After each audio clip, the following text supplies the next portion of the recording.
What's going on, Bucs fans? JC Allen here, back after a little hiatus. I had to enjoy the Bucs cruise we were plugging. We'll get into that. But the Bucs were busy while I was gone. Free agency started up. Bucs took care of their own, added some more. We'll get into all those players and what's left, what's available now for the Bucs as far as needs, holes that they can plug. As all eyes turn to the draft, we'll have special guest Luke Easterling of Athlon Sports. He is the draft guru over there. He'll be breaking down the draft. Maybe we'll get into a mock draft. We'll discuss all these free agent signings and so much more right here on Pirate Parlay Podcast after the break. Turn up your volume. Because you're about to listen to The Sick Podcast. Pirate Parlay. Battle intercepted, picked off in the end zone. Bucs are going to beat the Chiefs. We're the champions of the world. The sickest Tampa Bay Buccaneers podcast. It's going to be sick. What's going on, guys? Back at it on the other side again. Welcome to the Pirate Parlay Podcast here on the Sick Podcast Network. I'm JC Allen, the host of the show, and we got a special guest in here. Before he comes in, I just want to say appreciate all you guys. Make sure you guys are liking, subscribing, turning on notifications, telling a friend. Everyone listening to podcast for me, appreciate you guys as well. But let's waste no time getting him in here. He writes for Athlon. He is their draft guy, draft guru. He's from Tampa, but now he lives in the PNC. Luke Easterling, how are you doing, my man? Doing great, buddy. How are you? I'm doing good. We're getting to this really fun period of the offseason where free agency is over. Now all of the excitement is building. The needs are starting to come to the draft boards. Are starting to, we're all catching up to what teams think, at this time of year, and everything's starting to piece together. And it's one of my favorite times of year, busting out mock off seasons, mock drafts, and you get to do it all year round. So I'm a little jealous of that. Yeah, this is the dream job, man. I'm glad that somebody pays me to do this year round. It's such a blast. I love working with Athlon. Such a great team of people over there. I've had a lot worse jobs, that's for sure. I love being able to stay up late at night working on a mock draft. I'm working on tomorrow's right now. So excited to dive deep and we all did this to a certain extent for free for a long time, right? Just because we love it. And so the fact that we get to it gets to be our livelihood to any extent is pretty awesome these days. It's amazing. I'm reminded of that. We had a Zoom press conference today with two of the Bucs' newest signees, and we'll get into the whole list and your thoughts and kind of what the roster looks like now before we get into draft talk too much. But Anthony Walker Jr. and returnees Sterling Shepard, and I'm talking to them. In the meanwhile, I'm on a conference call simultaneously with ESPN with Mel Kiper, talking to him about the draft, and I just kind of was like, it hit me. I'm like, what? This is wild. This is my life, right? Right. This is crazy. Speaking of this is my life, this is the life for a couple Bucs who re-signed. They are Bucs life for them. Levante David and Chris Godwin. We'll start to jump into this free agency talk right now. Huge signings. Levante comes before free agency even kicks off. As you guys know, I was promoting the Bucs cruise. So I was on the Bucs cruise. I got the news he was coming back. But I had no service. So I look when I was told, but through my sources, and when it was published, and it was 2-3 minute difference. I'm like, would have had huge news, but huge news that he's back because he did not look any part of 35 last year. You saw it a little bit in coverage, kind of, wasn't the same spry guy that he used to be, but he made up for it with the pressures and the sacks and being used in a different role. Such a huge, he is, I am that man, he's what the Bucs look for in the draft. Such a huge move for them to start free agency weekend in that week. What does it mean to have Levante back, not only for the Bucs, for the people and for the, the culture? Yeah, when we throw those buzzwords around, they can kind of get lost in the shuffle and feel like a moving target that doesn't actually have a definition. Levante David is the definition. He is the standard. If you want to know what it looks like to have a leader, a locker room guy, and just think about the different Buccaneers football that man has experienced over his 13 seasons so far with this. I mean, go back to 2012 when you have spanned, he was playing in these uniforms before the alarm clock numbers, and now he's back in them. So he played, and again, we've all been on our soapbox on Twitter about this before, about how much love Bobby Wagner gets and how much love Luke Kuechly gets, and Levante being in that same draft class and being every bit the player that both of those guys were, if not better. If you look at the numbers, there's no contest as to who the most impactful linebacker in that class was in terms of big plays, in terms of consistency and longevity. Right. He's such a special player just as a player. But when you factor in what he means to this team as a leader, and when you talk about culture, that's what it means. It means a guy who was a championship caliber football player when this team was absolute hot garbage. And so he was holding the line. He was trying to set that standard for himself and for that locker room. And that had to be frustrating. I mean, we saw it. You remember, I think it was the Falcons game on national TV, that when he was mic'd up and he just couldn't take it anymore. He knew what it meant to play at the highest level. And the Bucs were just never at that standard. And then finally, when they were able to get there, the fact that he has a championship and he got a ring makes me so happy.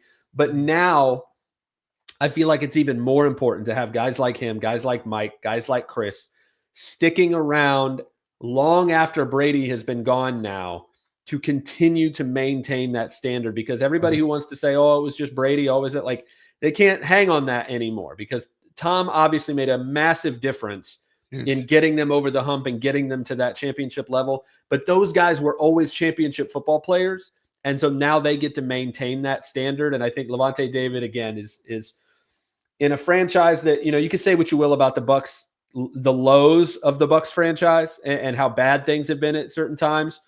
But the fact that this era of Bucs football has so many players like Levante David and Mike and Chris that are able to be, I mean, it's hard to make a Mount Rushmore for this franchise. As bad as they've been at times, good luck finding 4 guys to put up on a pedestal, from the original Leroy Selman to, the first Super Bowl era and that Hall of Fame defense that was loaded with Hall of Famers and all of that. You can make one just out of those guys. But this current era, guys like Mike and Levante and Chris being able to stay with the franchise and set that standard for so long, I think just means the world. It means the world to the team in the locker room, but also to the city, as someone who was born and raised in that area and just loves Tampa to death.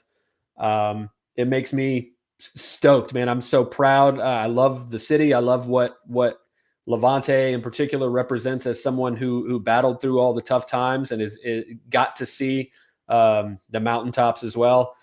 Every year, I said this last year throughout the whole season, every year that you get to see number 13 and number 54 suit up for the Bucs every Sunday, please soak it up, soak it in, because It just doesn't happen. It doesn't happen. Not just getting players like that, but getting ones who are so team first, so other oriented, and to be able to see them play for your team for a decade and a half, it just doesn't happen very often. So Bucs fans definitely need to soak it up. It doesn't. They're lifers, and it looks like Chris Godwin's going to be a lifer. He comes back on a nice hefty contract, 3 years, $66 million with $44 million guaranteed.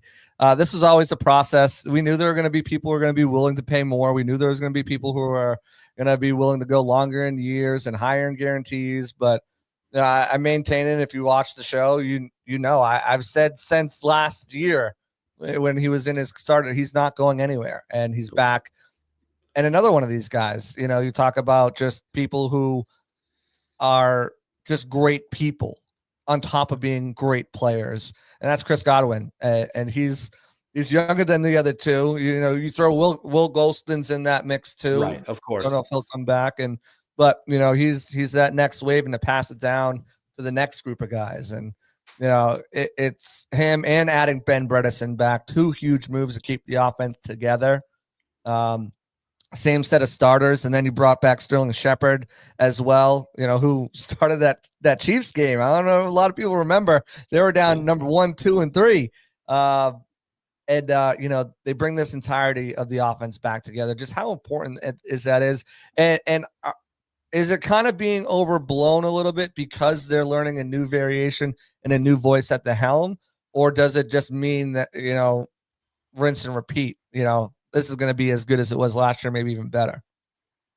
Yeah, I mean, it's always going to be a little different, right? Because he's not Liam Cohen. He's not the same guy, and there will be variations to it. But I think the biggest the things that are the hardest, which is the foundational stuff when you change schemes like that. And go back and listen to Baker said this flat out during training camp last year. This is not an easy offense to learn. Like Right. they had to put a lot of time and effort in on the early going, and they all were like, hey, it's going to take a while to get this, but once we do, we're going to cook. And they obviously did. I think that's the big thing that should encourage Bucs fans about Grizz taking over, is that the foundation, the meat and potatoes of the offense is probably going to be very, very similar. So you're not going to have to really start from ground zero. You're not going to have to start from square one and build a whole new thing. It's not like going from Leftwich, Arians to this offense. It's not going to be like that at all. But the continuity in the scheme is going to be huge, but the continuity in personnel is fantastic. Because again, you're talking about a unit that was top 5 in both rushing and passing last season. Right. Which was huge for an offense that couldn't run the ball to save its life for the previous 3 or 4 years. So right.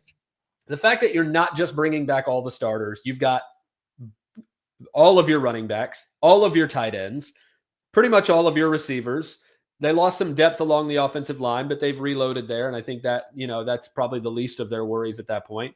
And right. you have the quarterback position taken care of. And so when you have that much continuity, that much synergy on that side of the ball, it just gives you such a high floor for what this offense can become. And not to mention, you don't just have all those guys coming back. You have guys like Bucky Irving, you have guys like Graham Barton, you have guys like J-Mac who coming into year 2, man. I mean, like there's so much. The sky's the limit. I don't like to be the offseason champion type of guy, but it's hard not to look at those facts and say, why can't this offense be better than it was last year? And again, it was really, really damn good last year. Right. And I'm always, when you guys hear me preach this all the time, year 2 is so different for rookies making that jump and having that leap, especially if they performed and shown well their rookie year, because they're not worried about it anymore. Like they know the routine, they know the city, they know the coaches, they know the offense, they know this, they know, this is what I got to do at XYZ. Like, and then not only that, you're taking, January, hopefully it's February, but January until the beginning of OTAs, and how to train your body, and you're training your body the right way, not training for the combine and pro days, which has nothing to do with football training at all. You're changing your entire body to run a 40 and to do this and get a higher vert. It's not even what you play at or what you're going to look like come, rookie mini camp. So you get to do all of it already knowing the system. Like you get to go through all those trainings, not having to worry about, I don't even know what scheme I'm in yet. I don't know who I'm going to be playing with. None of that applies to those guys either. And that's huge. Right. On the defensive side of the ball, Jason Light said, you don't think we're going to make a big splash other than our own? And as the clock hit noon, it was announced that he had agreed to terms on a 14-year with $12 million guaranteed contract with Hassan Reddick. They went on the defensive side to bring back Anthony Nelson as well as CJ Brewer, Greg Gaines, and then bringing in Anthony Walker Jr., Kendall Valdor, and Bryce Hall. Let's start with the defensive line and edge rushers. What did you think of Light's moves there? What are you expecting out of Hassan Reddick? Is he going back to what he was before with Philadelphia and Carolina? Should we expect, somewhere in the middle between what he provided for the Jets the second half of the season? What are your expectations for Hassan Reddick, and what do you think fans should expect for Hassan Reddick? Yeah, I think it's hard to project a guy that's north of 30 to go back to what he was before he turned 30. I think that goes for all of us. Can he be a double-digit sack guy? Absolutely. He's proven that he can do that, and I think a lot of where he wins, it's explosiveness, but his hands are so good. He's got great dip, and so when he was at his best, I think he was doing that well. He also, things were just never right in New York.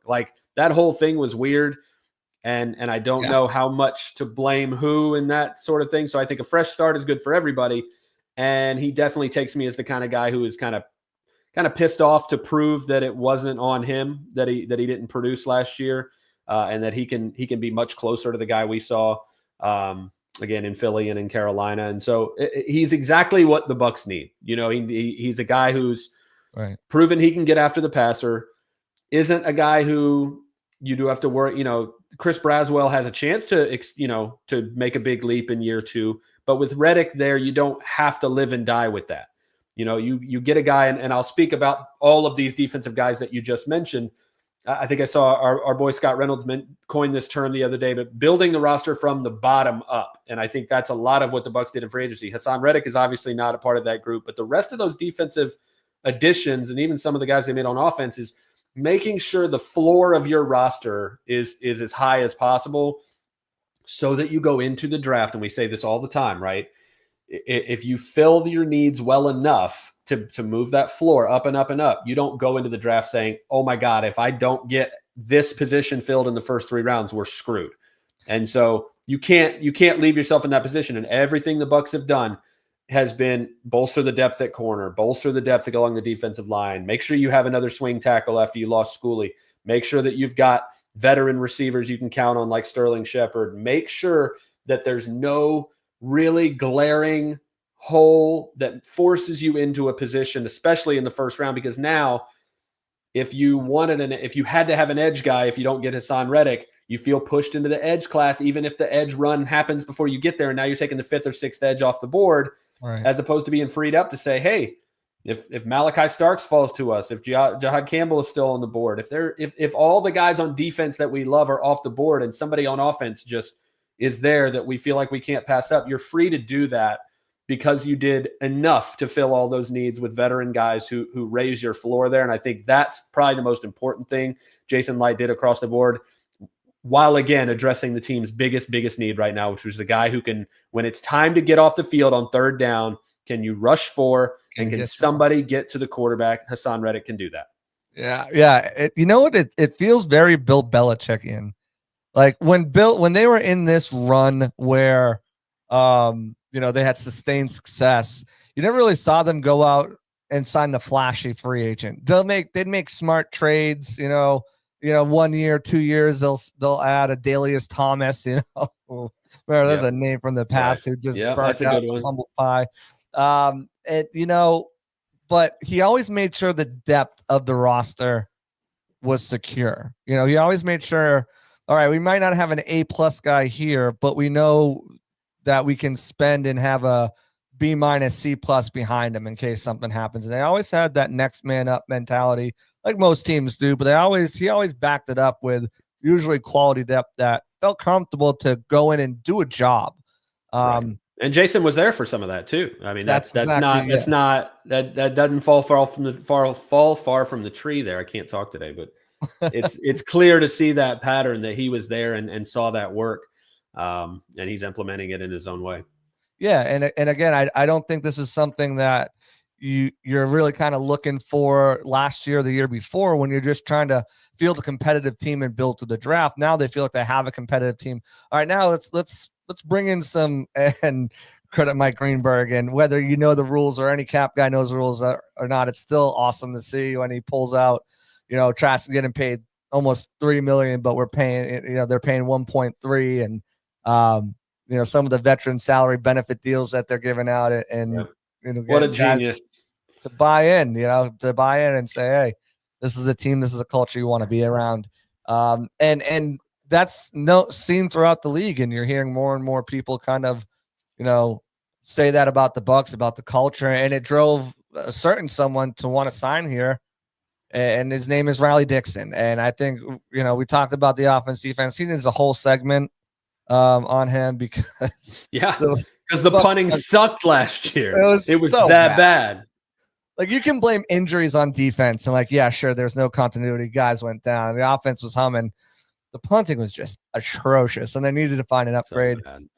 They signed Jake Julian, who was like the CFL special teams player of the year. And then they signed Riley Dixon to a 2-year, $3 million contract. Not sure how much is guaranteed, but even so, I still think it's going to be a battle because the Bucs want to make sure someone can freaking punt the ball. And, Dixon's coming from high altitude. So does that, he had 2 good punts in Tampa last year, but, we'll see what those kind of, what if he can be consistent down here at sea level. Yeah. Anything would have been an improvement, and I still don't understand what happened with Camarda. I thought he was pretty solid as a rookie and definitely expected some progression there, but it's, but kickers are the same way, where just if it's not working, it's not working, and they got to figure it out. And teams can't be patient, to let them figure it out on their dime these days. All those kicks are so important. So when you look at especially when the Bucs struggled last year, they needed field position to be a place where they won, and they just couldn't do it. And so when you're consistently putting your defense in short fields over and over again, even when you're not turning the ball over, which the Bucs didn't do a ton of last year, you can't do it, especially with the bend don't break defense. You can't leave them out on the field for that many snaps and turn around some short fields over and over again. And it is such a weapon when you've got an effective punter. Again, Riley Dixon, I feel like, is a top 10 punter in the league, and that should be a massive upgrade for a Bucs team that I would struggle to say anybody was worse than them in the punting game last year. Yeah, they were. I think the two of their consistent punters that they had on the roster. They had three: Jake Browning, Jake Camarda. Jake Browning's agent posted a video of him like booming a punt. It was like, cool, bro. Where was that last year? It's just atrocious. I think they finished like the bottom 3 or 4 of the entire league. It was rough. But the Bucs did, again, they added to the depth. And I mentioned some of the guys to re-sign, but they did bring in, 2 outside free agents other than Hassan Reddick and Anthony Walker Jr. And also Kendall Valdor. What do you think those guys can provide for this team? The Bucs like Servastier Dennis. In an ideal world, he's their starting inside linebacker next year, next to Levante. He had a shoulder injury that cleaned up, and they feel confident that it's not going to be an issue. It's one that's hampered him the last 2 years, especially last year, end of the season. So I know they want that, but Anthony Walker Jr., he's better than KJ Britt, better than JJ Russell. He offers him layer protection, right? Yeah, that's what it is. It's again, raising the floor. Having a guy who's very experienced, he started a lot of games, played a lot of football, and gives you that upgrade over guys that just, younger guys that had their shot and just couldn't hang, couldn't cut it. So, Walker's not going to give you a super high ceiling, but he's going to raise that floor for you. If he's forced into the starting lineup, if Voss gets banged up again, or if he's not, ready or whatever, you feel a lot better about an experienced guy like that going in there, as opposed to what they saw last year from everybody else. They tried to kind of rotate through that spot. But yeah, a guy like Vildor feels more like a Tavier Thomas replacement in terms of his special teams value, but just, again, a tough, versatile corner who can plug in here and there. You think about when those injuries happened at corner last year, do you feel better about a guy like Vildor going in the game over a guy like Tyreek Funderburk or a guy like Josh Hayes? I feel a little bit better about that. And again, not hard to, but that, again, raises the floor. If somebody goes down, you feel more comfortable with an experienced guy like that. And even if everybody's healthy, he's going to make a big impact on special teams. So I think, again, both those moves, great moves to get guys who can fill in if you need them, will be impact players on special teams, great locker room guys in the meantime. And if they're forced into action, have proven they can play reliable starting football when necessary, even if they're not stars. Yeah, I definitely agree. And I think that's you've mentioned it, you bring the floor up, Josh Hayes, Tyreek Funderburk, no reason or rhyme or reason to be in a game. Unfortunate the way the Bucs hands were dealt. They were just hit with injury after injury. There was no continuity, especially in the secondary and the linebacker group. It was a rough season for sure. All the way around. This is where you guard against that, though. This is what those signings are for, because when you have injuries and you're forced to go like to rookie undrafted free agents or 6th round picks, that's because you didn't have enough experience depth between them and your starter. So when you have, starters you can rely on to a certain extent, assuming Jim Dean would be able to stay healthy, and if Zion McCollum is playing consistently, those guys are great. But the gap between those guys and the next tier of guys, there was a huge gap there. And so the same thing with the linebackers. When Vassier goes out, and he's going to be out for a while, the gap between Levante David and everybody else playing at linebacker was just way too big. And so that's the key, is that you make these types of signings that aren't going to move the needle much. They're not going to end up on somebody's list of the best things anybody did, but they're not going to end up on the worst things either. And when somebody goes down, because it's inevitable, everybody, every team is going to have injuries. And you want to be able to say, hey, if this guy goes down, we feel a lot more comfortable sending out a guy who's started X amount of games and played at a high level at times, as opposed to forcing that on a rookie undrafted free agent that just shouldn't be out there, or a guy like Josh Hayes, who was a 6th round pick. It's, everybody's got to step up. You got to do your best. But I think that's what these moves are about, is about preventing that massive drop off if those starters go out. Absolutely. Instead of having D guys, now you have C guys or B guys in some instances to step in. Before we wrap up what the Bucs did in free agency, kind of take a look at the roster in its totality now and what it means going forward, kind of narrow down where the Bucs might be looking in the draft. I do want to give a shout out to one of our sponsors here, FanGo Tickets. If you're tired of getting blitzed by big ticketing companies, turn to FanGo, your exclusively locally owned and operated Tampa Bay ticketing partner that offers fans like you full transparency. They prioritize fair ticketing prices with no hidden fees so that Tampa fans can enjoy events without unexpected costs. Visit fango.com for unbeatable prices, personalized seat selection, and local partnerships that will take your game day to the next level. Check out FanGo, guys. I checked out FanGo for the first time. I brought my son to the Miami Inter game against Orlando City down here because Messi was there. My son's a big Messi fan. And I checked all the competitors. Everywhere. FanGo was by far the cheapest, and I knew where my money was going. They've partnered already with different restaurants, hotels, tiki bar tour where you go out on the tiki boat and, down the Riverwalk and stuff. There's so many different things they've done right now to really boost your whole experience, where if you're coming from out of town a couple hours and you're catching a Lightning game, you don't want to drive home, you can package your hotel, your food plans before the game and everything. Check out FanGo Tickets. They're doing great stuff. And again, we love to support locally owned, and they're out of St. Pete. So appreciate them. Luke, you look at the roster right now, there's 73 players on the 90-man season roster. It seems excessive with only 6 draft picks that they'd add 21 undrafted free agents. So when you look at the roster now, they made several moves at, quarterback, they're good. Running back, they're good. Receiver, they're good. Tight end, they're not going to touch. I wonder about offensive and defensive line. I think outside linebacker, they're done with any additions, and we'll see how the draft plays out. We'll get into that. Inside linebacker and cornerback, I think they're good. But offense, defensive line, and safety are 3 areas to me where I think if they were going to make an addition with a veteran, it seems like a likely spot. Is there anyone out there, or is there any other positions that I might be overlooking you think that they could make even a small move to just kind of get a veteran in there to kind of fill out their room? No, I think you nailed it. I think that those spots particularly, you want, again, guys that you're not going to have to hold their hand very much. You're going to be able to rotate them through. Again, I'm not sure what's going to happen with Will Golston.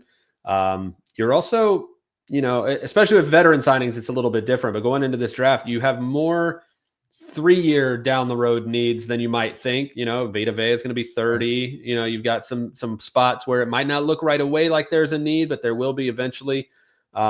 And again, the trenches is where you're going to get banged up the most anyway. So you've just got to you've got to have those loaded up. You've got to have, again, I know, bringing in Heck as the swing tackle makes a lot of sense, but you lost Hainsey. You've got some interior. You not just lost depth guys, but you lost versatile depth guys who can play multiple positions. And so I think that's going to be key.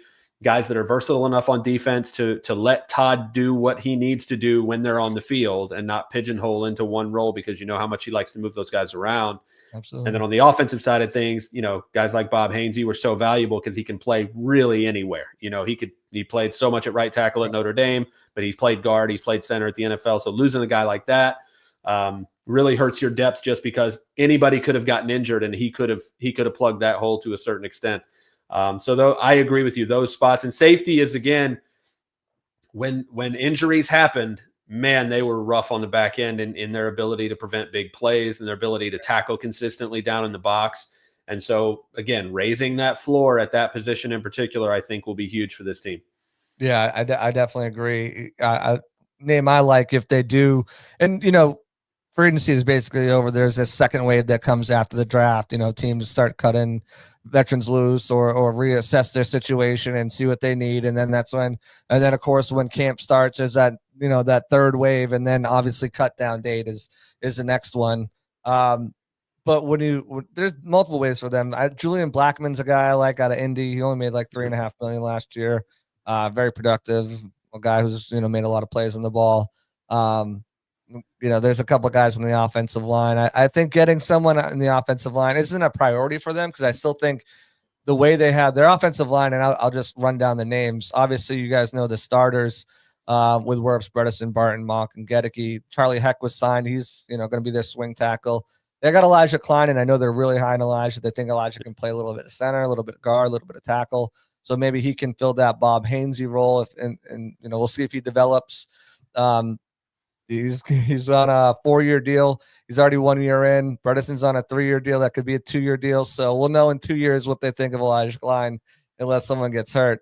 And after that, it's Lorenz Mess, Silas Dianzi, Luke Haggard, Raekwon O'Neal, and Garrett Greenfield. And I know they like the development of those guys, but I don't know if any of those guys are main roster guys. So you can still theoretically, if they wanted to draft a guy, and if you're a Bucs fan, obviously you're a big fan of Jackson Slater, because why wouldn't you be? If they did want to draft a guy like that and then still add someone after the draft that can be versatile in the interior, I think they can. Same thing with safety, and we'll see what they do. They got 6 picks, and they could move around, but sometimes Light just sticks where he wants to be because he doesn't want to, either lose out on a player or give up extra picks to move up. So I'm doing a roster reset article right now, Luke, and I kind of went through, again, I mentioned 73 and 90 players. I've got about like 40 locks, 40 to 43 locks on the roster, which means there's about 10, 13 spots open.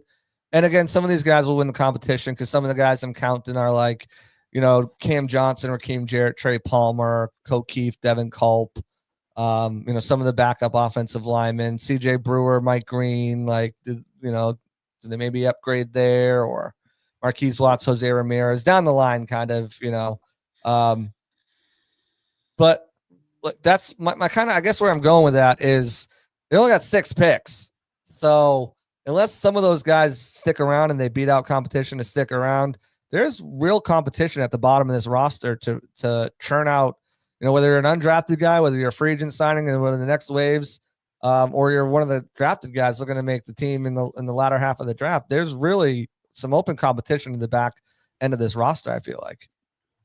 There is, and honestly, that's going to make it a competitive place to be when it's time for those undrafted free agents to sign, because it's not just going to be about who's going to give me the most money. How many opportunities do you get to go as an undrafted free agent and have a legit shot to make the 53 for a playoff contender who should be, I know a lot of national people might feel otherwise, but should be the favorites to win the division for the 5th year in a row, right? And host a home playoff game again. So I think if I'm an undrafted free agent and I'm looking at those positions, like you said, in particular, if I play along the trenches on either side of the ball, if I play in the secondary, depending on how those 6 picks go, I'm looking at the Tampa Bay Buccaneers and saying, I can make that team and I can go to the playoffs as a rookie and stay in the playoffs because they go every year. They're the only NFC team to go to the playoffs in each of the last 5 seasons.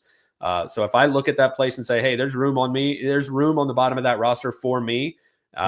That's where I'm going to go. If it's a couple extra $1,000 to go there, or to go to Tennessee, or to go to Cleveland, not only would I go to Tampa Bay for all the wonderful reasons the city can give you, but it's going to give you a chance to be a playoff contributor as a rookie, as an undrafted free agent. That doesn't happen every year. Absolutely. And speaking of those needs, let's start to kind of break down those needs after free agency, after kind of retooling this roster with some additions to the depth, the starters they brought back. For you, what are your top 3 needs? Edge, I think, came into the offseason as the number 1 need for the Bucs. Have they fulfilled that, do you think, with Hassan Reddick? Is that still a position they should be aggressively pursuing with a guy like Christian Braswell, who they just invested a 2nd-round pick in last year? Or with the Hassan Reddick signing, is it something where, unless it's the perfect fit or the best player available at that point, because you can never have too much. Look at what Howie Roseman's doing. Do you think it's more of a day 2, maybe even an early day 3 kind of thing, where the Bucs feel like they've got a good room and they want to see Braswell without impeding him with a 1st or 2nd round pick as competition?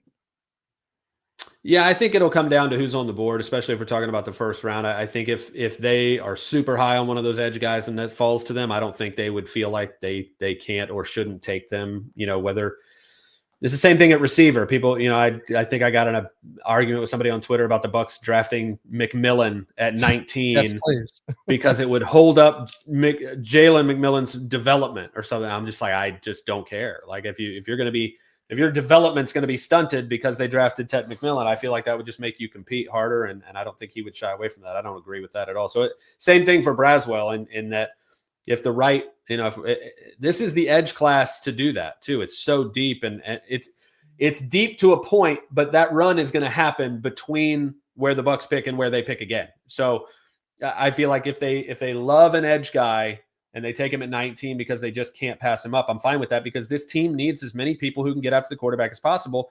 And nothing else matters if you don't. You can do whatever you want in the secondary, but if you can't get home with 4, you're gonna struggle in today's NFL. That's just the way it is. And if you can get home with 4, you're gonna be dominant, and you're gonna make your back 7 look a lot better than they are, even if they're good.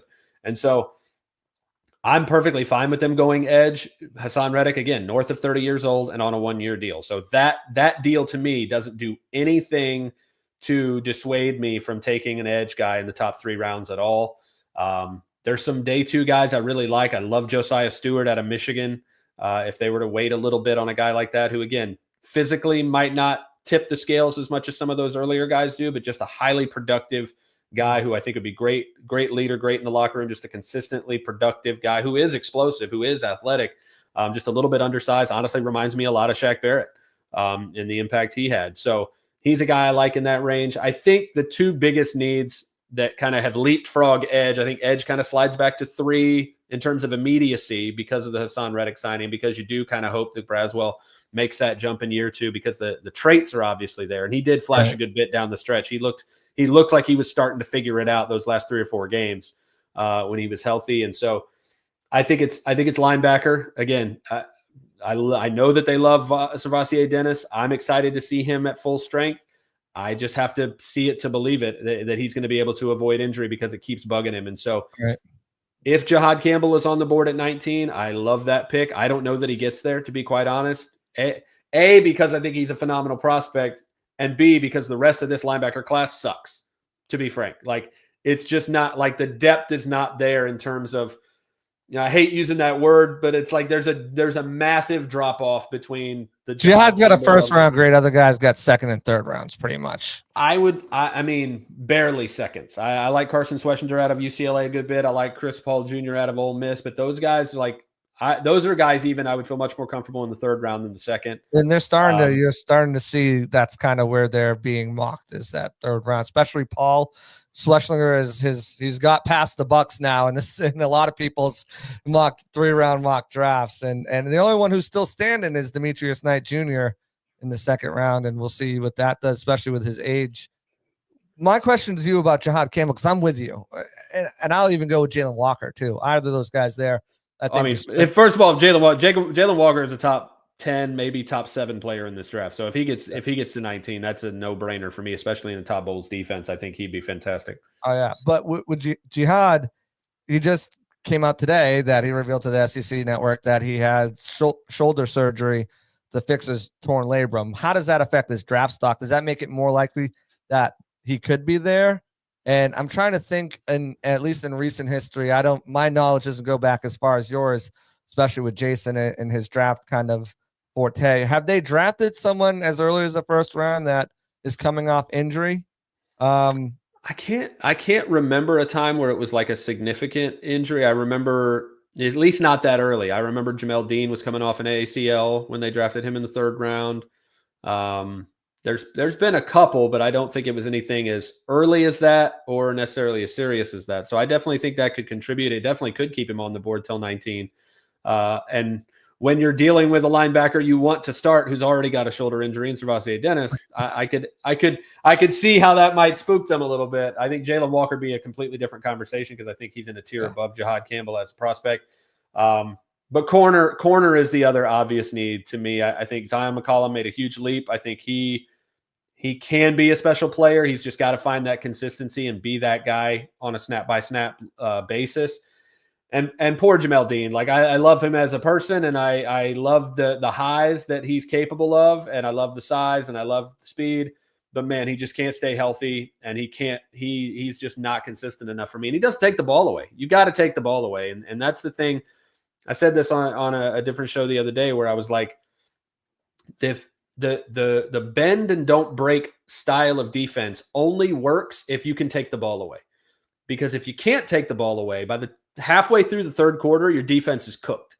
And that's why the Bucs lost a lot of games last year, is because when you're on the field for 13 snaps every drive, you're going to eventually break because you can't take the ball away. You're not creating big plays. You cannot leave Lamar Jackson and Patrick Mahomes and so many of these quarterbacks on the field for that many plays, that many times a game, because you're just going to get exhausted. You've got to shorten those drives with some interceptions. You got to create turnovers in some way. And the Bucs just did not do enough of that. And that's on everybody. The pressure couldn't get there. The DBs couldn't get their hands on the ball and make it go the other way. And Jamel Dean's also on the last year of his deal, and so corner screams to me, if you're talking about premium position, you're talking about a position you can never have too many of. Outside corner in particular, because I think Tyke Smith can do whatever you want him to do, whether he has to play safety or I loved him in the nickel. I think Chris Izien is inconsistent, but I liked what I saw from him as a guy who was undrafted. I think he's overplayed his status, but now he's at the point, like, it was fun when he was a rookie and you're like, oh, what a great play made by an undrafted free agent. Like, now nobody cares. Like, if you're going to be the guy, if you're going to start at nickel in this league, nobody cares that you're an undrafted free agent anymore. It's time to play. It's time to ball. And so they need him to be that guy if he's going to play that role. Because if not, that's where you start to have the conversation at 19 about guys like Malachi Starks, guys like Jahdae Barron from Texas. That's where I get interested in that, because if anybody who tries to pretend that slot corner spot is a non-starting, non-premium position in today's NFL, I'm sorry, but they don't know what they're talking about. Go look at what the impact that guys like Brian Branch, guys like Kyle Hamilton when he's played in that role, but now Marlon Humphrey when he slid in there for Baltimore. There's so many. Yeah, I mean, it's such a vital position in the modern NFL that if you're like, oh, it's in the top 20, I'm not taking a nickel corner. Okay. You can't be sitting here and being like, oh, Jalen McMillan's going to tear people up. The Bucs, when they go 3 wide, right, no one can beat them, and then be like, well, we can't draft someone that can beat them high in the draft. And you sure as hell can't do it if you're a fan of a team that has Rondé Barber to their credit. Okay. Right. If any team in the entire NFL can't say a word about the importance of the slot corner position, it is the Tampa Bay Buccaneers. So I don't want to hear a word about that. Right. So, I see people, safety in the first, not just Malachi Starks is not just a safety. He can do everything. The Bucs, from what I've kind of gathered, they didn't like him outside if he's got a bump outside. Like, if they had Malachi Starks last year when the whole Jamel went down and Bryce went down and they got a bump, Christian is like, Starks would have been like, all right, you're going outside, Starks. Probably. Listen, we have had this conversation about 3 different players in the last 4 or 5 drafts, and they ended up falling out of the first round and going in the second round. And they are Antoine Winfield Jr., they are Cooper DeJean, and they are Brian Branch. Yep. And so if you're going to tell me that those guys, I don't know where to put him, Winfield maybe a little undersized, maybe he's got to stay in the box. I don't know if he can hang in the slot. Cooper DeJean, I don't know if he can play outside. He's probably just a slot, a box guy. Brian Branch is too slow. All of those people look ridiculous now because those guys are just A, damn good football players, and B, the versatility and what is between their ears with their ability to understand what's happening in front of them and execute as a response, especially for defenses. And again, I don't want to act like Todd Bowles is doing anything, revolutionary that a lot of other defenses aren't doing in the modern NFL, because there's a lot of complexity, a lot of hybrid, a lot of multiple out there nowadays. And there's also very few 3-4, 4-3 defense. Like, nobody really does that anymore. Everybody's in nickel or base most of the time anyway. So you've got that slot defender is a starting position, and you have to have guys that can do a lot of different things. And so that's why I caution people, if you want to have that conversation about Starks or Barron, because they're not the traditional outside 6'2" press corner that you think about when you think about a shutdown corner in the first round. That game, that it just doesn't work that way anymore. It really doesn't. Do you think teams have learned that now after the whole Antoine Winfield makes the All-Pro last year? This year, Brian Branch moves to that slot and just destroys it, and then Cooper DeJean gets a pick 6 in the Super Bowl. Do you think this is the year that people are like, Malachi Starks realistically is a top 15 player in this draft? Maybe some people even have him top 10. And I listen to that argument. But because he plays safety nickel, he's not going to go anywhere where his talent suggests. Or does the NFL get smart? What do you think? I mean, I feel like they should get smart. I feel like the data's there, but I think they prove to us every year that somebody doesn't know. Somebody doesn't figure it out. There's still some perennially bad franchises out there that continue to make bad decisions. and continue to pick very high. So I feel like a good bit of the league is starting to come around, but that doesn't mean everybody's gonna drink the water when you lead them there.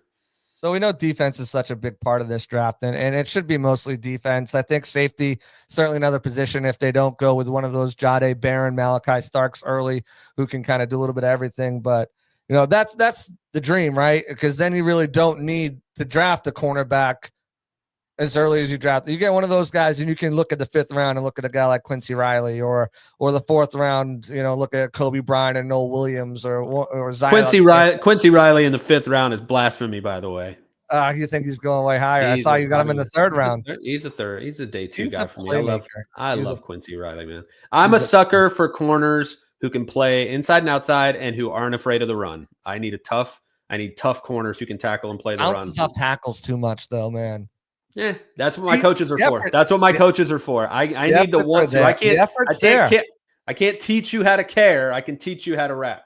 I agree with you. The effort's there. He's feisty, and he gets his hands all over the ball. And I was talking to Yaya about him, and he's like, he'd be such an amazing fit. Like, he's a dog.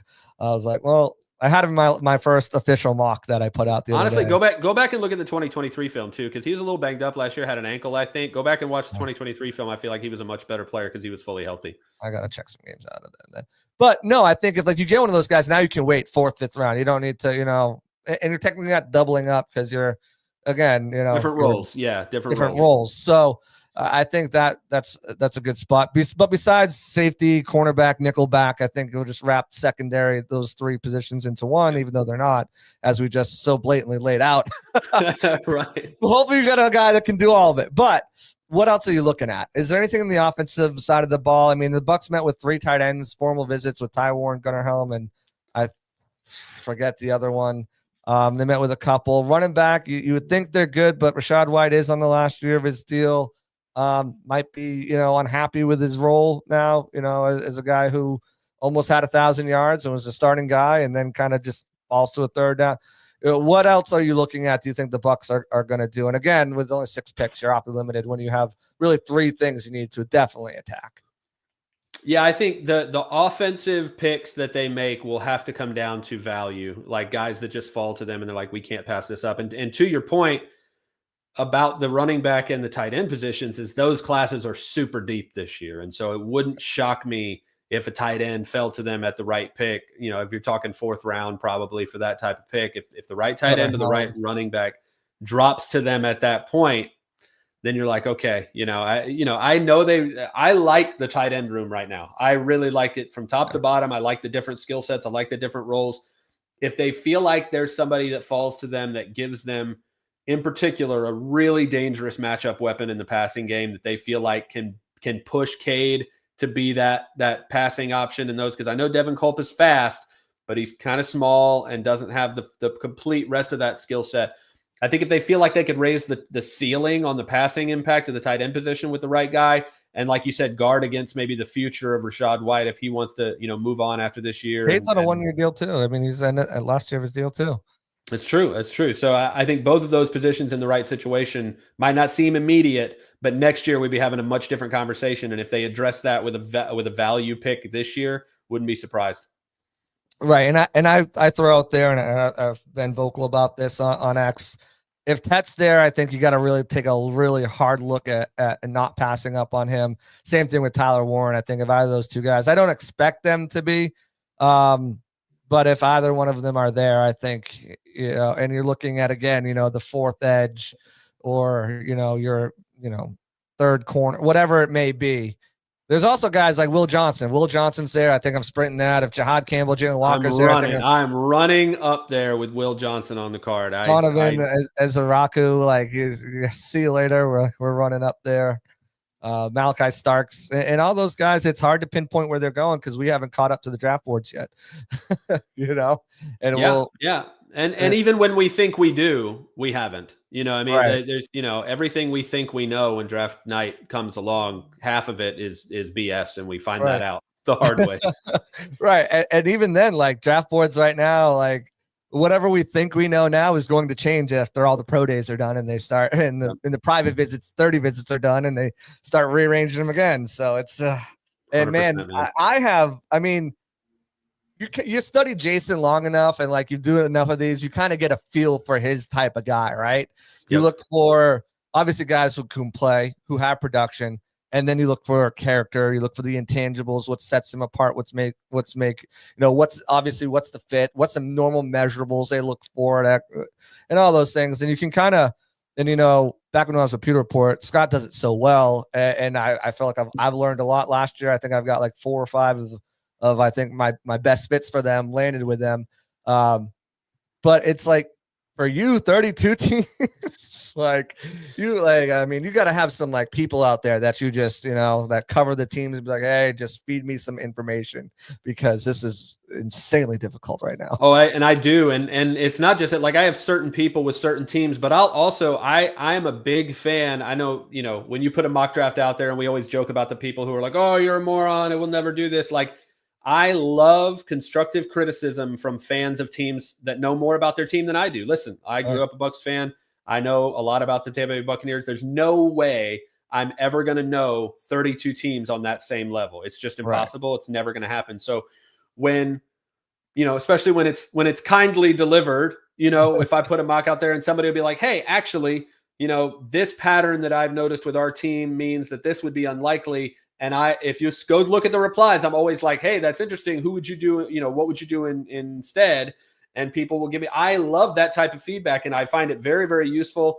Like you said, I have beat writers. I have certain, all kinds of friends at every level of the food chain in this business that covered teams that I'm like, hey, I messaged Aaron Nagler from Cheese Ted TV the other day. I was like, would the Packers take, this receiver if he's there, even though it's the first round? Would they really reach for a corner just because they can't take a receiver? And so, like, I have conversations with people like that all the time because I can't know everything. There's no way for me to know every team on that level.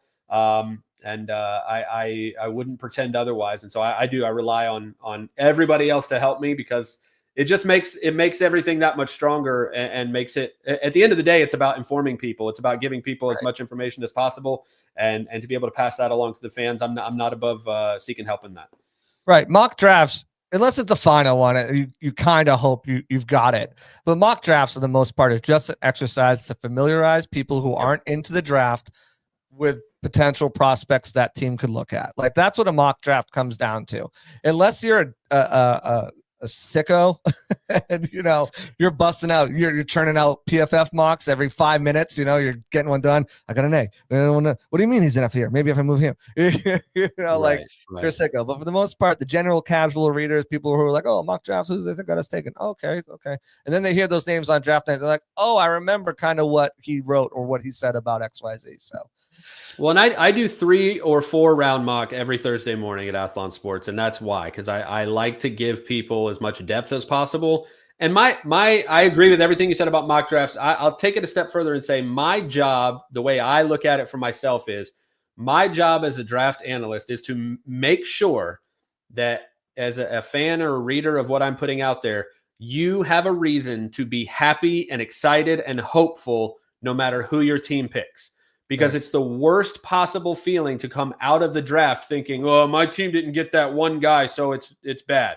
Right. Because that might be the only guy you knew anything about or got excited about because you just got pinhole. And I did that as a fan too. I remember I wanted D'Amico Ryans so bad, and they took Davin Joseph, and I was furious. And I was like, well, why are we taking a guard? I wanted this linebacker that I really like. But like, that taught me from back then. I was like, this is stupid. Like, the draft is the coolest, most fun event because everybody gets a chance to be hopeful. So I view that as my job to say, hey, I'm going to present you as many different scenarios as possible. I'm going to show you what could happen if your guy is off the board, or if you pass on your guy, why you could get this guy instead, and why you will have a reason, I promise, to be excited about no matter who your team picks. I feel like that's my responsibility and my job.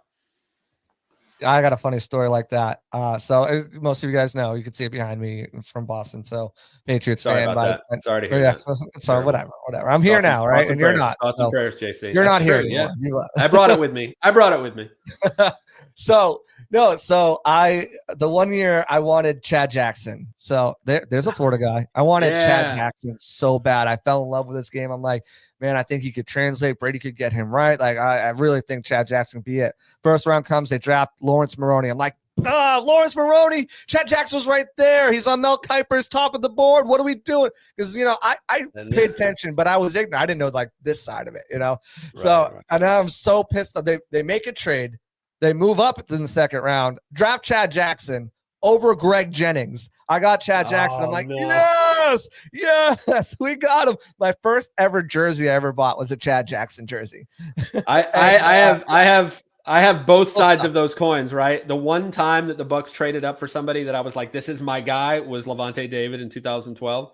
But I was also over the moon when they landed Noah Spence in the second round because I wanted him in the first round. So oh my God, I've experienced both extremes of that, from them like, yes, that was my guy and being right. And yes, that was my guy and being very, very wrong. It's the draft. It's so much fun because you got that range of emotions. And then when you learn about them, you're like, okay, this could be, let's see. Obviously we're in build. You learn about all the variables that will eventually impact whether or not that was a good pick. That decision is not made Thursday night. Right. So speaking of mock drafts, we're going to bang out a mock draft real quick. Before we do that, I just want to thank one of my sponsors here, Mosley Heating and Air. When Florida heat hits you hard, trust Mosley Heating and Air to keep you cool and comfortable. With over 25 years of experience, their family-owned business knows what it takes to keep your HVAC system running smoothly. Need a repair, a new system, a maintenance plan? They've got you covered. Call Mosley Heating and Air today at 813-230-3742 or visit them online at mosleyheatingandair.com. Mosley Heating and Air, where comfort meets reliability. All right, so we're going to do this mock draft. We're going to use the PFF mock draft simulator here. And guys, this is where you come in too. If you would like to, where is it? Gotta find it. I want you guys to join in too. Let us know. What are you thinking? Obviously, if you have questions about anybody, we'll get that big board up here. If you guys have questions about anybody, you've got the guy to ask right now. No one. Bring it on, guys. I'm in the chat. Let's go. Luke. So let's get the Bucs. Let's do 7 rounds. I always like to just kind of come in the middle between PFF and the public because I feel like, PFF. I love PFF, but the board is different. It's very different because of how they stack things for themselves. But I also don't want to use just the public people because I feel like, I think going close to halfway is balance. So let's do this. Less randomness. We don't want to be too crazy. Let's enter the draft. Richard, I was a huge Trent Richardson guy, man. I wanted Trent Richardson that year too. My family is all Alabama fans, so I was big on the Trent Richardson train as well. Let's move it down a little bit too, just in case we do want to maybe explore trading up at some point. Not right now, but we're not going to make a trade before.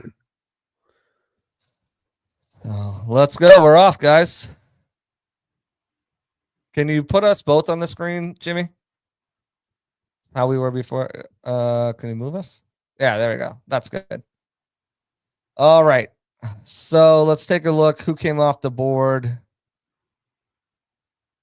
We had Abdul Carter go 1, Travis Hunter, Will Campbell, Membu went to the Pats, Mason Graham, Ted McMillan went early like he should. Tyler Warren went early. Jahdae Barron, 9 to the Saints. That's a Saints pick. Jahad Campbell went off the board early at pick 10. Will Johnson. I don't think they're in on Mike Green. Just character, and I know he came out and talked about it, but I just don't know if they're in on him. Malachi Stark, same thing with James Pierce Jr. I like James Pierce Jr., but I, read some things, heard some things about kind of his tenure his last year at Tennessee. Kind of rubbed me the wrong way. Just consistency. I think his big thing is the flashes are great. The highs are really high, but man, he's just got to be more consistent. Absolutely. So let's look what we got. Donovan Ezaraku right there, obviously. Looks like a Bucs type of target. Luther Burden, the wide receiver. I love how no quarterbacks have come off the board. That's hilarious to me. Yeah. I almost want to restart. This is where I look to trade down.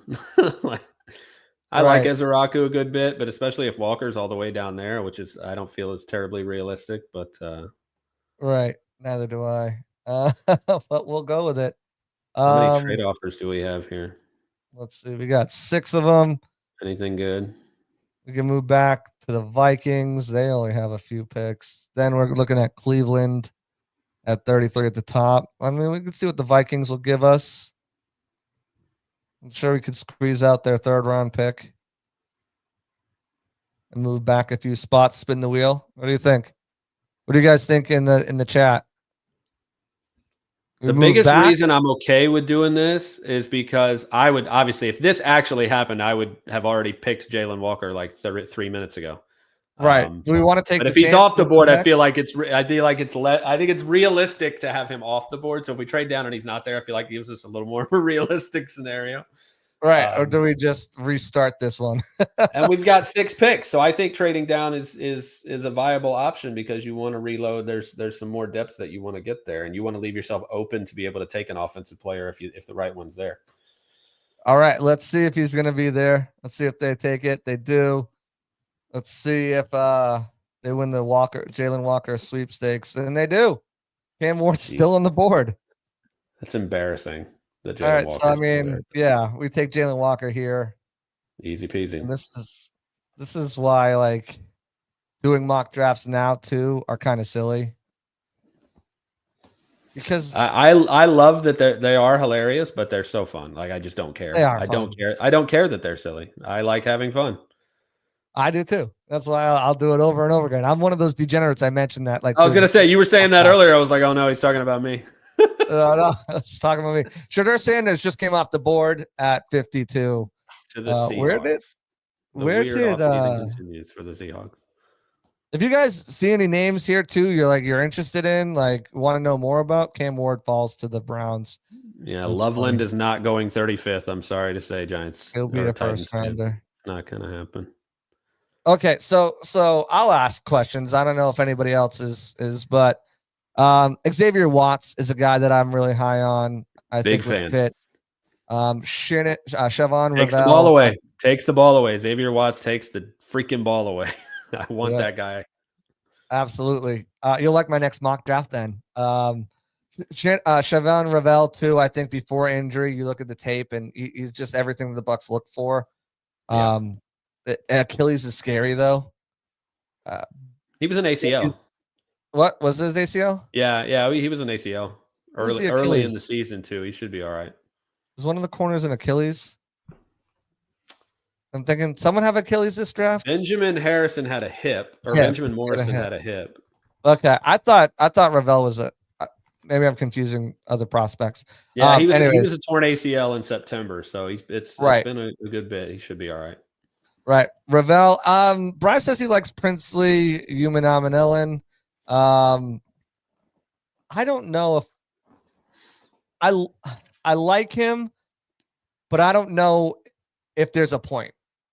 You know what I'm saying? I'm really unhappy to see Thomas and Amos go right off the board there right before us. That makes me sad.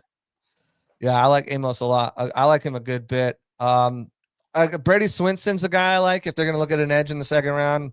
I mean, he just knows how to win. He's a third guy for me, but I get it. He's a raw guy. Jaden Higgins is a guy I like at wide receiver. Love Jaden Higgins. But yeah, Thomas and those Amos, two corners. Yeah, those two corners, that hurts. I like both of those guys. I would be a big fan of either of those guys there. No one wants to trade with us anyway, so we're staying put. We got linebacker. We took Jalen Walker, so we're good there. And I mean, we're good at edge, I think, in the second round too with him. We can do whatever we want with him there. Darian Porter. I love Darian Porter here.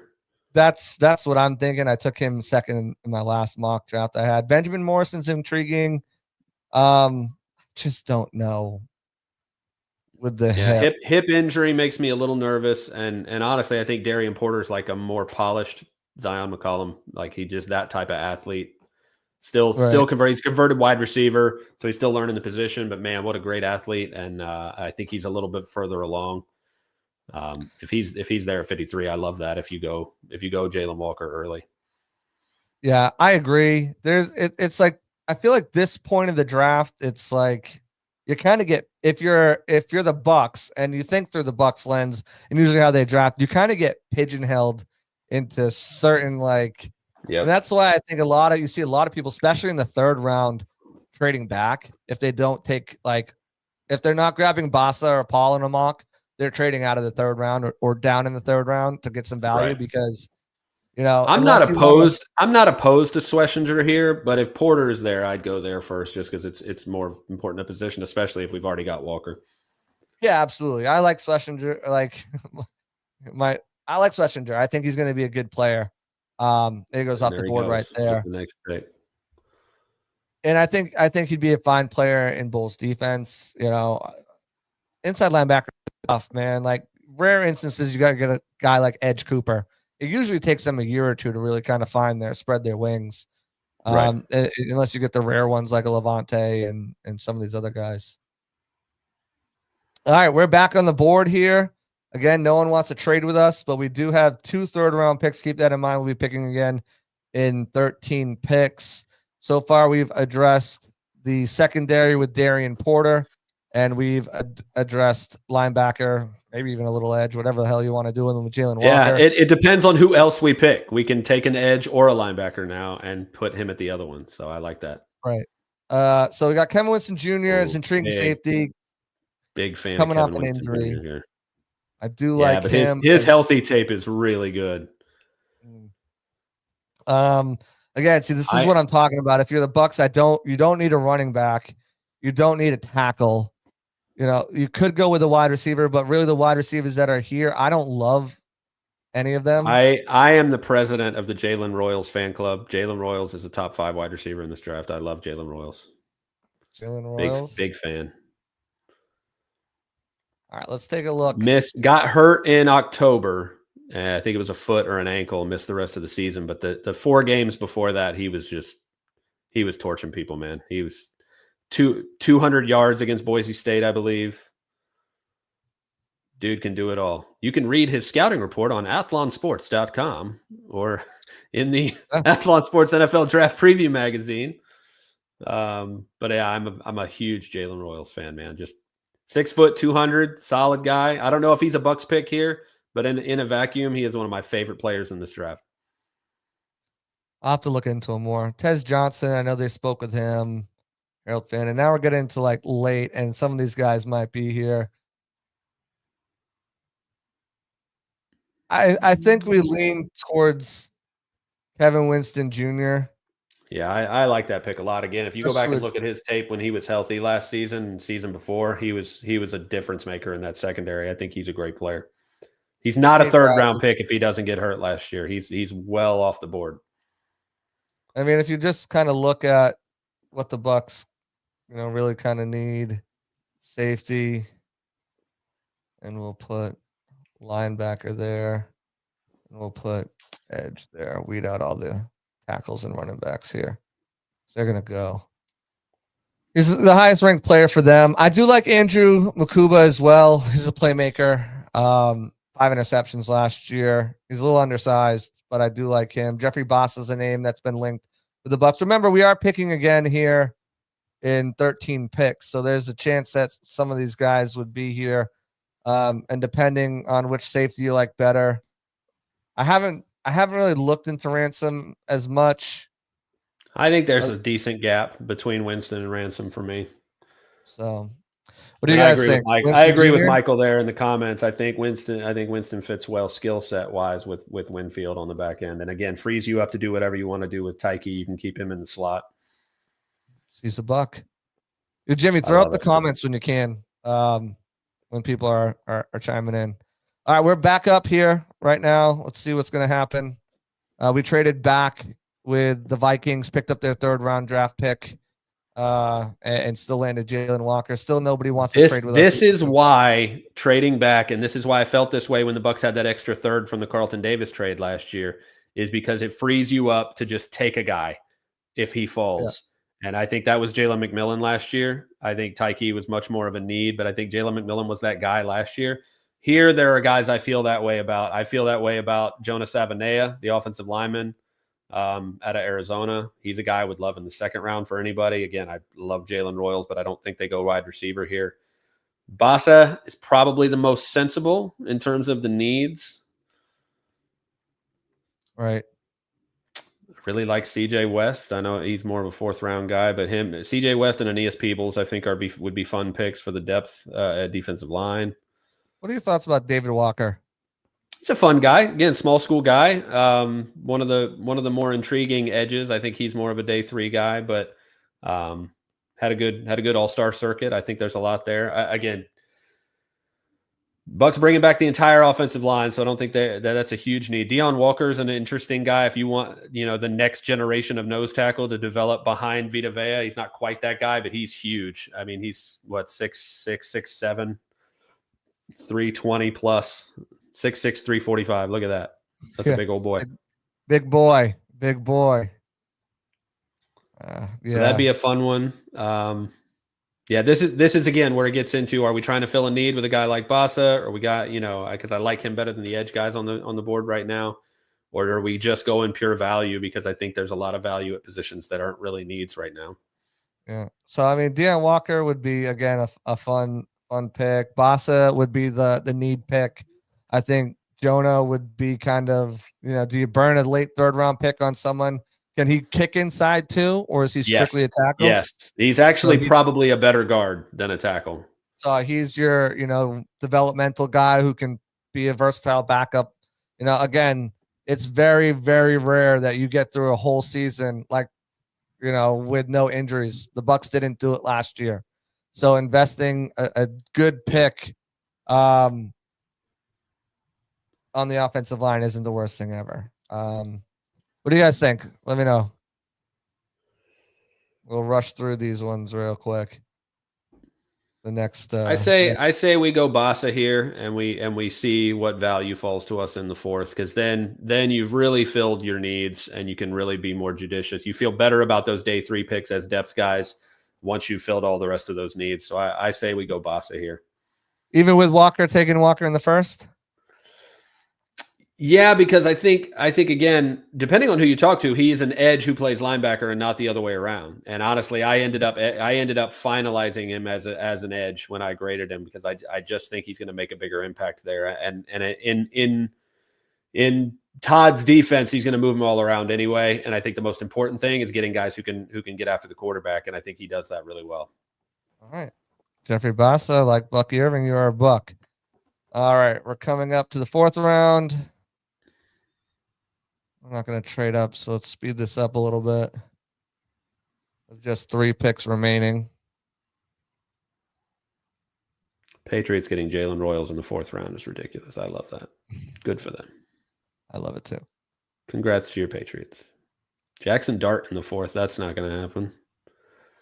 All right, so we're back up on the board. I'm not going to lie. I'm not above double dipping at corner here with Parrish and Dotson on the board here. Love both of those guys. I like Torrey Horton. Torrey Horton's a good player. Yep. If they wanted to flip to the offensive side of the ball, Savion Jones and Oluwafemi Oladejo. I like those guys. Femi is a fun guy here. I like him a lot. But I feel like, if you're going to double dip, I think it's in the secondary. They just didn't have any depth there, man. I feel like using 2 premium picks at corner is perfectly fine with me. There's really no one I love here at defensive tackle. No. Yeah, let's look at that cornerback position here. Jacob Parrish, Mello Dotson. I do like Zy Alexander too. Quincy Riley is still here. Yeah, my guy Riley is still there. Do you want to go Riley? Or do you think Parrish, Dotson better? I mean, I don't think Parrish gets there. I like Dotson a good bit just because, again, you're talking about a guy who takes the ball away at a really high level and scores touchdowns. Mello Dotson had multiple pick sixes last season for the Jayhawks. Right. And he's got that long, lanky frame they kind of like. I think he's probably the best stylistic do you go your fit. nickel here? Do you go more of a nickel guy here? Or do you go more of an outside guy here? Because you already took your outside guy really in Porter.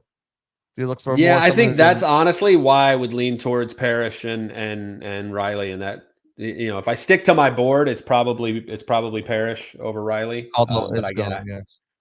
I expect Parrish to be off the board by here, so I don't know. Quincy Riley's my guy. We'll take Quincy Riley. Quincy Riley already. Let's do it. Yeah, Caldwell is gone. Big So we'll Caldwell double up fan, the corner. Michael. He's a great player. Yeah, I had him in my my mock offseason mock, I believe. And again, that just gives you so much. I mean, look what we've done to the secondary now. We got Kevin Winston Jr. We got an outside guy in Darian Porter. We got the outside guy. He can play nickel right away, but he can slide outside if somebody gets banged up. And Quincy Riley, I love what we've done to the secondary. Yeah. They put some good picks there on that defensive side of the ball. Maybe we take a look at the offense. Well, we'll see what the board gives us. We do have 2 trade back options, but at this point, let's Kobe King. Really not much. And I think when you get to this point, it's like, okay, who can compete? What's up with Vernon Broughton? Because he's been here for the last 3 rounds. Yeah, again, solid depth guy that I think could fit that,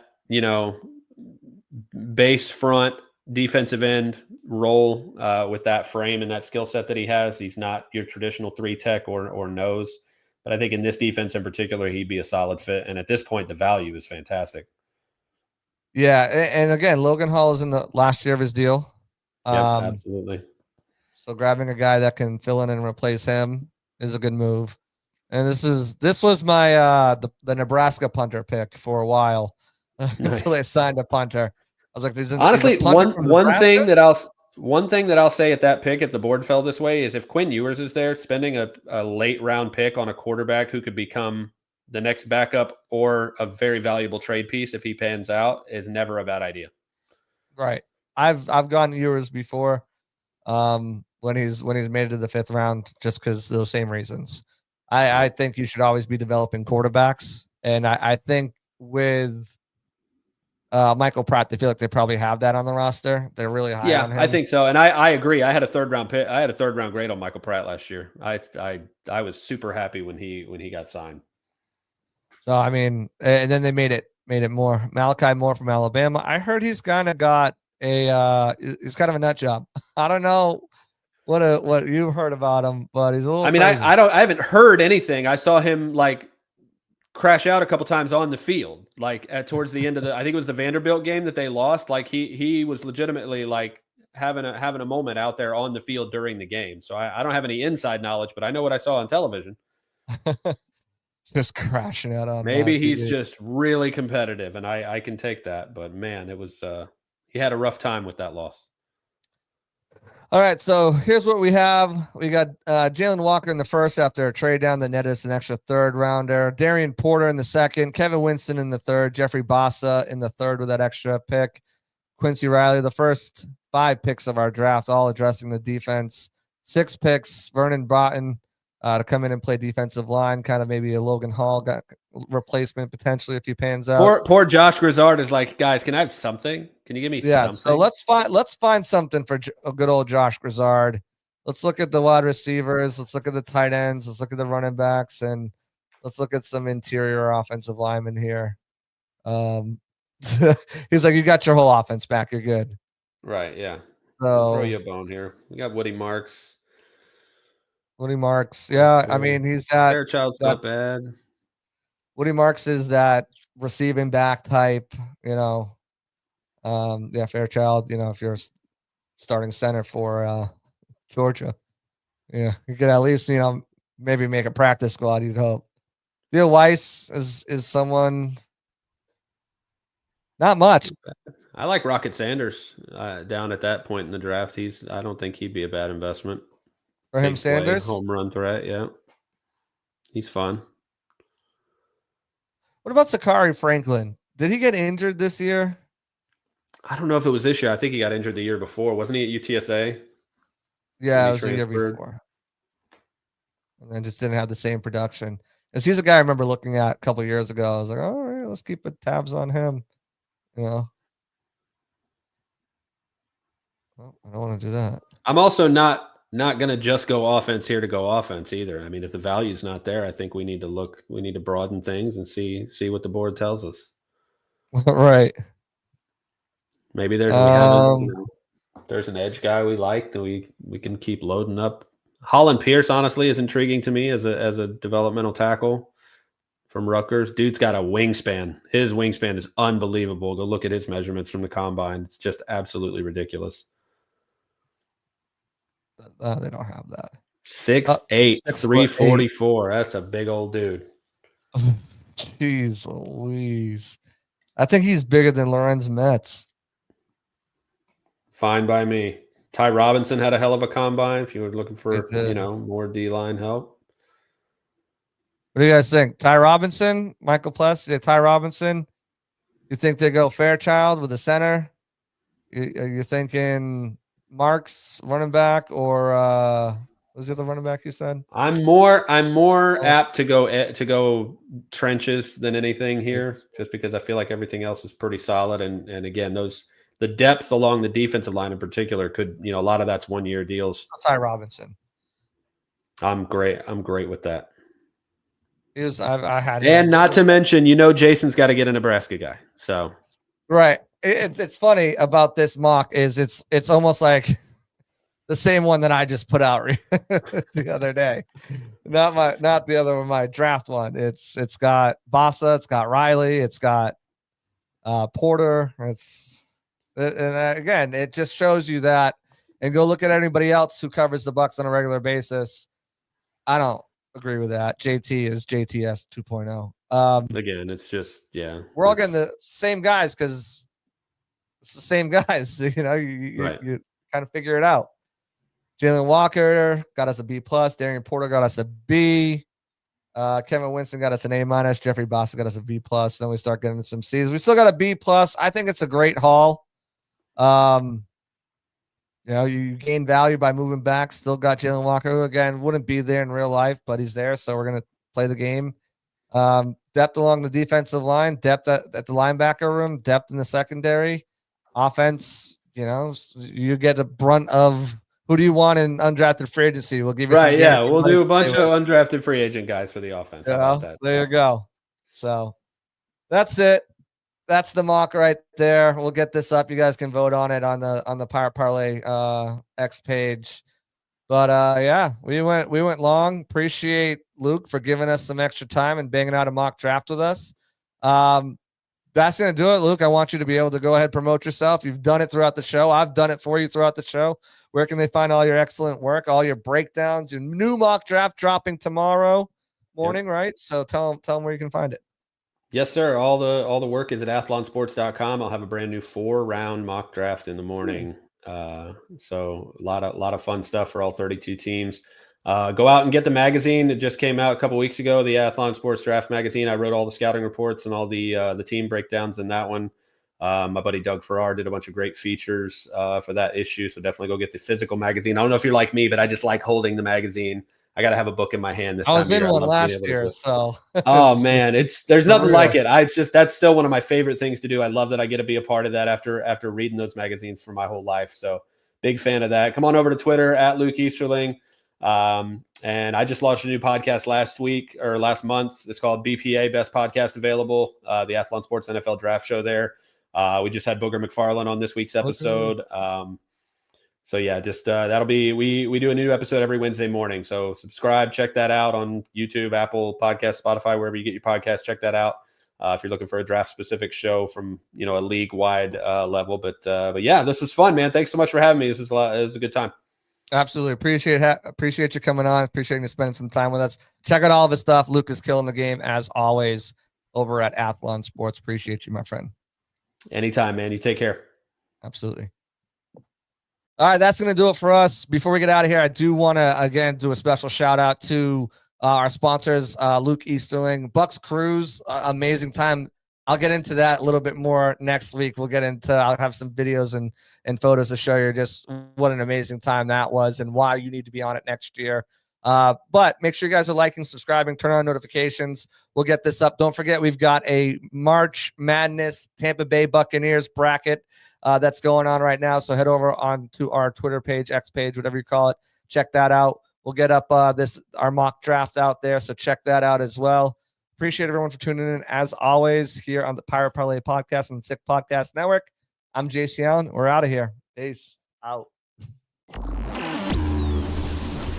And that's a wrap. Hope you don't miss us too much until next time.